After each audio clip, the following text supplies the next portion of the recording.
Today we will be talking about the most useful spells in Baldur's Gate 3. We will be going over all the utility spells that you should know about that can help you on your journey. What that means is we will not talk about spells that do the most damage or the best buffs in the game that makes you unstoppable. Instead, we will focus on spells that you might think have only some simple uses, when in fact they can create many unique scenarios that can help you out more than you think. And something that might seem simple will provide great utility throughout the whole game. So without further ado, thank you for watching and let's get into it. First up, we got Silence. You might have thought that silence will only prevent spellcasters from casting spells. Well, not only that, it has many other uses. Did you know that if you silence an area, you will actually make no noise while inside? Simple, right? Might seem logical, but many people overlook it. For example, if you cast it on the ground when the enemy is sleeping and you're gonna jump around him and throw stuff around or even break walls, he will not hear it at all. You can basically create a sphere where nothing inside can hear you. It's not only useful on sleeping enemies. Imagine if a guard will want to summon other guards and you will silence the area where he wants to alarm them. Well, now no one's gonna hear it and no one's gonna come to his aid. Same thing if the enemy will be shouting for help, no one will hear his screams now. It can be cast by clerics, bards and higher level rangers. Next up, we have the Speak with Animals spell. It's an incredibly useful spell, in my opinion even mandatory to have, because it opens up a lot of dialogue options with all the different animals that you will meet on your journey. It can even open up some side quests that you would normally not get. So it's an incredibly useful spell, and what's cool about it is that it lasts all day. It can be cast by druids, bards and rangers, and also barbarians that take the wildcard subclass. I wouldn't leave my home without it.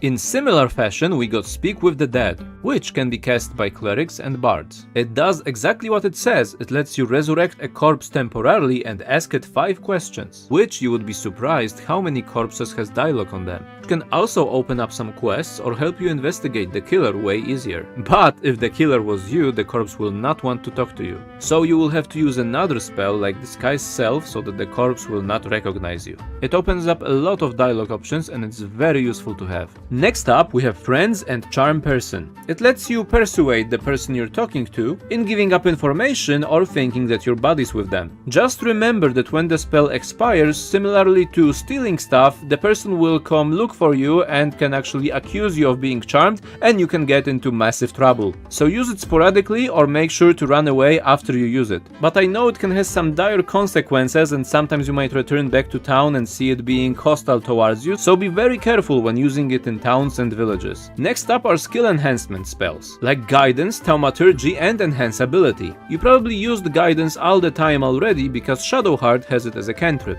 And it's a great one to have because it adds 1d4 to your skill checks, which is very helpful. Enhanceability lets you have advantage on skill checks involving attribute points, like Strength or Dexterity. And Thaumaturgy is a tiefling ability that lets you have advantage on Intimidation and Performance checks. Out of those, Guidance and Thaumaturgy are cantrips, so remember you can use them all the time as much as you want. Next up, we have Disguise Self, which will let you turn in any race of any gender. Some places will treat you differently based on your race. For example, if you're gonna turn into a drow in the goblin camp, the goblin's gonna be way more afraid of you and will open up a lot of dialogue options. And even let you inside without passing any checks. So use it in scenarios where you think it will be advantageous to turn into a specific race in a specific setting. The spell can be used by bards, sorcerers and wizards and also clerics of the trickery domain. Featherfall, a very useful spell that will make you not take damage from falling. As the name suggests, you can use it on top of mountains, elevators and other stuff where you can freely jump down and nothing's gonna happen to you. In similar fashion, the jump spell extends your jump range, making you get to places that you normally couldn't. Githyanki actually have Githyanki jump by default, which is really awesome because you can use it without spending a spell slot.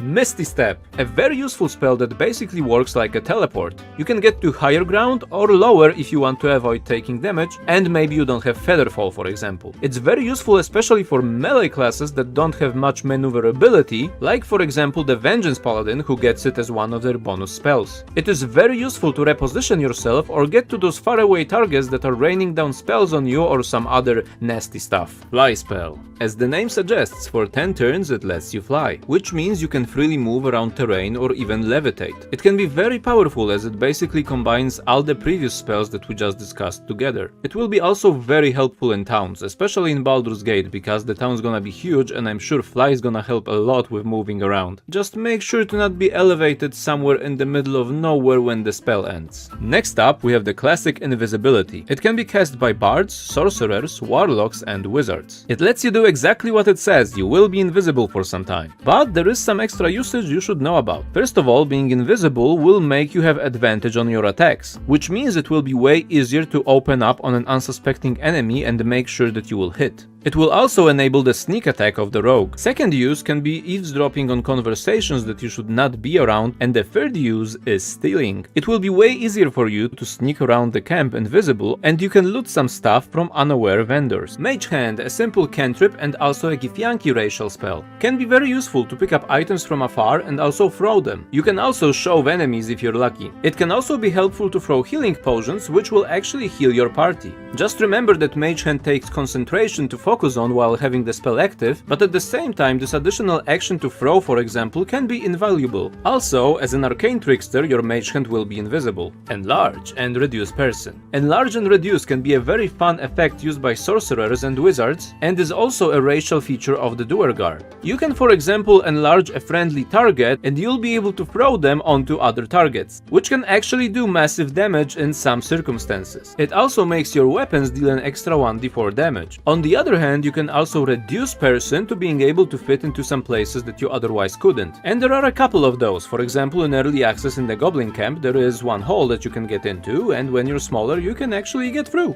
But honestly, its most hilarious result is when throwing goblins around. Darkness. As the name suggests, create an area where the enemy will be not able to see in. It's very helpful if you want to obscure some terrain so that enemies can't shoot you, or also if you need to run away from a sticky situation. Another handy trick, if you're a warlock with the Devil's Sight invocation, is that you can actually cast darkness on yourself and be able to attack enemies and they will not be able to attack you. It is a very handy spell to have, especially in smaller areas like corridors or other choke points, because it could make the enemy wizards or ranged characters forced to get to you closer. Minor Illusion and Invoke Duplicity. Both spells can be used to distract enemies, and also in case of Invoke Duplicity, which is a cleric's trickery domain spell, can also give you advantage in a small area around the target. And Minor Illusion, which could be used by bards, sorcerers, warlocks and wizards, and also the Eldritch Knight subclass of the fighter, can be very helpful just to distract enemies, turn them around, or perhaps make them investigate some area and even make them fall to their death with a Thunder Wave spell or something else if you're gonna sneak up on them. It's good to remember that Minor Illusion is a cantrip, so you can use it all the time, and Invoke Duplicity is a Channel Divinity spell used by clerics of the trickery domain. Create and destroy water. In Baldur's Gate 3 there is a new condition called Wet, which will make targets affected by it take double damage from lightning spells. So if you're, for example, gonna be a storm sorcerer, it's gonna be an insanely powerful spell for you to use to set up those lightning bolts and lightning strikes. You can also remove water from yourself, but also blood, which is of course partially water, which could be quite useful if you're gonna get accused of killing someone and you're gonna be splattered all over in blood. And our last spell for today is Light and also Daylight. Both spells can be very useful if you don't have dark vision in your party, and Daylight also removes magical dark spaces like those created by darkness. Baldur's Gate 3 will surely have a lot of dark areas, we know of some of them already like the Underdark, so it's a very useful spell to have in your toolset. And this concludes the list of useful spells I have prepared for you today. I hope you enjoyed it and you will also find it useful in your future playthroughs. Let me know in the comments how you are going to use those spells, and also if I missed something useful. Visit me on my livestream on Twitch TV Kainra, where we'll be playing through whole Baldur's Gate 3 when it comes out. Also, cheers to my very first member, Tanapta, a dear friend who always supports me in my endeavors on YouTube or otherwise. Glad to see you here supporting the channel, and I'll see all of you very soon in my next video.